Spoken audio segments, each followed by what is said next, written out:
So y'all, down here in the south, we are definitely blessed by having the ability to grow this wonderful citrus.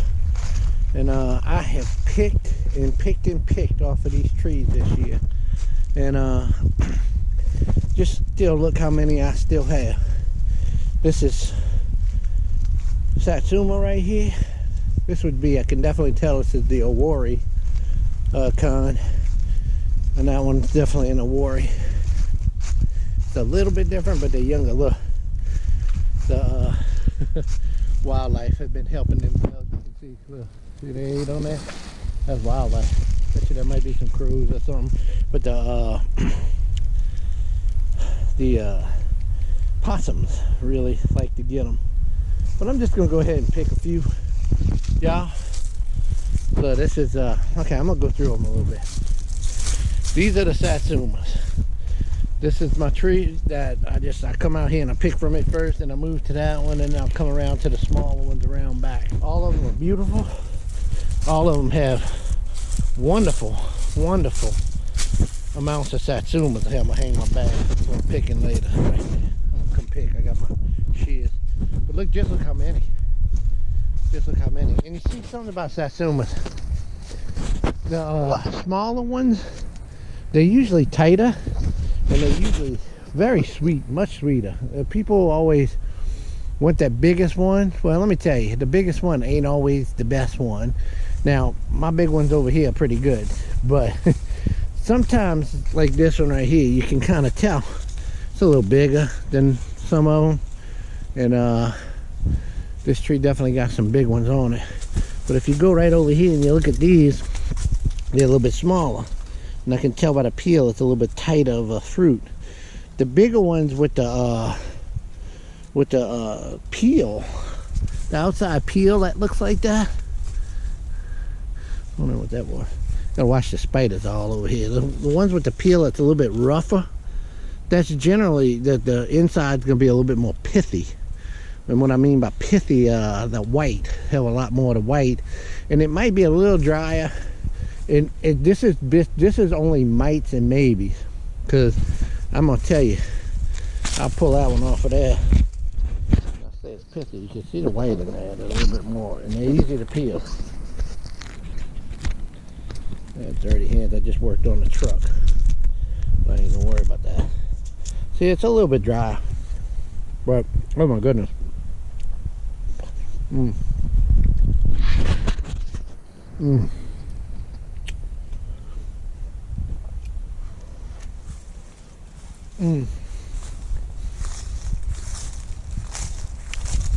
gonna throw that rest for the wildlife. Fabulously delicious.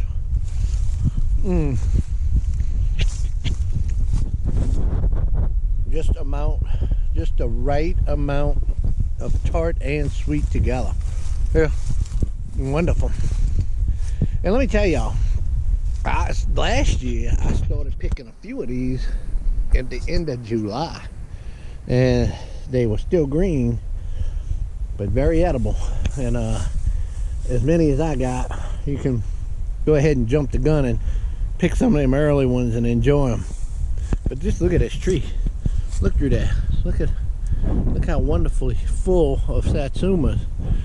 We will never have a problem with vitamin C on this homestead. No. And look, the new tree. Got some on it. Got some over there. Got some over here. Now these smaller trees, they have less on them. They tend to make bigger, pithier ones like this until they get their feet on them. And this one definitely got its feet on it. But when it just gets a little bit bigger, it's really going to start putting out some really good fruit. This one, same thing. And that one right there, that one's already putting out some beautiful. The past 2 years it's really come on. So beautiful fruit. Move on to the kumquat tree. Now kumquats will definitely take longer to be ready. And you can see they still have some green in them. And I'll eat these. I usually start eating these around the end of February, March, and April time. And this is a very sweet variety. This is very yummy. Kumquats can, I don't know what the exact variety is, but it's very yummy. I used to not be too keen on kumquats, but if you get the right variety, they're good. And this is a good one. And here's a Hamlin orange. And I've been babying this tree for, I think this one's 3, maybe 4 years old. 3 at least, maybe 4. But I had one of these at my other house. This makes one of the best juicing oranges. It's so sweet. A lot of people love those navel oranges. I'm not a big fan of them. They're pithy. They have a lot of the white in them. These, they're tight. The thin skin. The skin is thin. And the juice is just out of this world. Fantastic. I'm going to pick one and we'll eat it. But this is really the first year it started putting on some really nice fruit. These trees have taken a beating from some of the cold weathers we had out here, but if you treat them right, they'll survive. This here is an improved Meyer lemon. I have yet to get any fruit off of here. I thought I was going to lose this tree the first year I planted it, and I babied this thing back to health. It is beautiful now. It's so healthy looking, real pretty. It's still got some yellow in the leaves. And Epsom salt really went a long way to helping this one get its vigor back. It's planted close to these trees right here, so the nutrients in the ground is going to be thin. You really need to get the root systems going under the. With citrus trees, I have found, if you get them past the first 3 years, you out of the very infant stage, the baby stage. You still have to mind them, you still have to baby them a little bit, but they're easier. They won't just die at the first sign of a problem. And that's where I'm at with this one. This one came after that orange. And I just needed some lemons. I would love the real lemons, Lisbons or Ponderosas, but lemons are not as cold hardy. And we are at the very edge of their zone. Even pushing it, I think I'm out of the zone, but I'm pushing it. Because if you know how to grow them, you can do it. And if you protect them from the harshness of a north wind, which I have a barrier here. I've got a grove of trees. I got trees behind it that protect it from the wind. And then I got this grove of citrus right here that's more cold hardy. And then I got the less cold hardy in the front. And I got it planted on the south side. And it's protected from the harsh north winds. So they're protected. And the evening setting sun will come through here and get them. Now let's go check out. I got a few other trees. I got another Satsuma way over here, and this one is just as good as the other ones. It produces very well.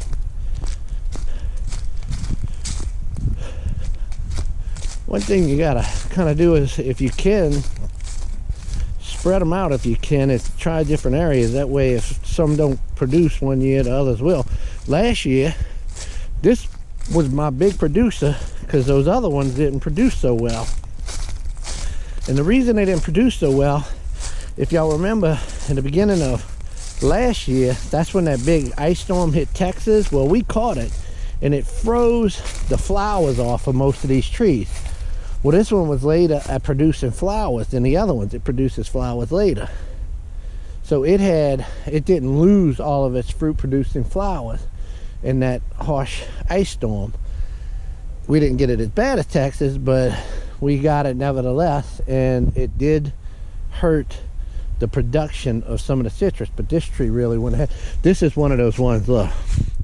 See how I'm pushing on it? Dig into it, it's airy. See that? See how that's airy in there? It's gonna be real airy. And easy to peel, huh?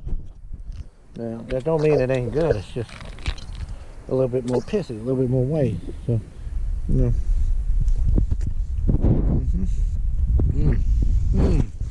Oh my. Ain't nothing wrong with that, y'all. That is delicious. Mm-hmm. Mm-hmm. One more. Mm-hmm. Now, remember how I told y'all it's real hard to get the true lemons to grow? A improved Maya lemon is a cross between an orange and a lemon, so it gives it a little bit more cold hardiness. Someone stopped by.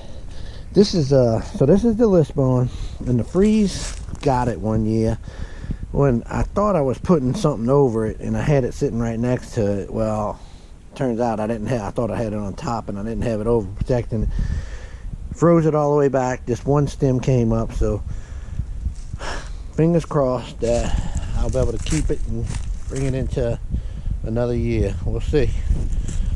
I don't have too much hope for it, but we'll see. What the heck is going on over here? All right, the last tree is way over here. I'm gonna turn y'all off while I walk. All right, y'all. The last tree I have is way over here, back behind the chicken coop. There's the little bitties. They still ain't ready to come out. This is another improved Maya lemon, and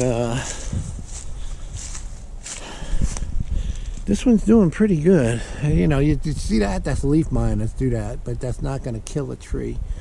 But the reason I planted it here, this is a north area, so I might not have it in the best area, but it's growing wonderful. It really is. It grew big this year. It's putting out big branches, and I put it next to the smokehouse to where the western sky sun hits this and holds maybe some heat in there. These trees will keep the north wind from hitting it, so it's not out in the open. It's in the open, but it's not out in the open terribly. So it's been doing great for the past few years. So hopefully I'll be getting lemons off of it soon. It's a good tree. It looks real good to me. As much as y'all might think that looks horrible, that's fine, but it looks good. All right, y'all. That's the citrus on JJV Homestead. All right, y'all. Thanks for watching. Bye.